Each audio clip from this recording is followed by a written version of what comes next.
Umana Executive Order si Pinoy. Administrative Order number 29, September 5, 2012. Tayo-tayo lang yun eh. Nagkaroon siya ng idea kay Hillary Clinton. Bakit ko po sinabi na wala pong West Philippine Sea? Ang batayan po natin yan, dalawa lang eh. Meron pong tinatawag na International Hydrographic Organization, IHO. At meron din Oceanography of Seas. Dalawang palistahan.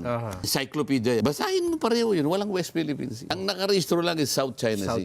Ngayon, bakit ko po pinipili na gamitin yung salitang West Philippine? Para lang ipaliwanag na marami pong hindi nagkakaintindihan dito. Kasi po tinatawanan tayo eh. Ito naman Commodore Tariela. may gumawa ka, hindi man lang niya kasi inintindi ang pinagmulan ng pangyayaring ito eh. Sige po, yakapin natin ang West Philippines yung gusto niya. Pero kahit wala po yun. Kahit walang pangalan. Kahit walang pangalan, atin po yun. Yun po ilalaban natin at huwag kayong papayag na yun po'y kunin sa atin. Ayan po, isakripisyo po natin ang lahat ng buhay natin sapagat atin yan.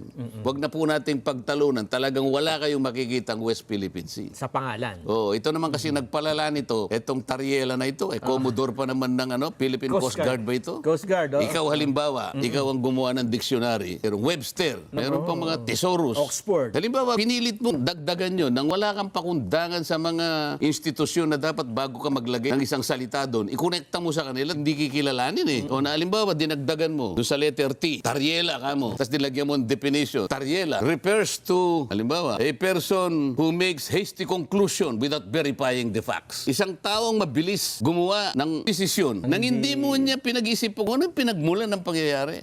Magsasalita ka na lang ng mabilis o hindi kikilalanin yung ginawa mo sapagkat kinakomunekta ka sa gumagawa ng dictionary. Yun ang ibig ko sabihin.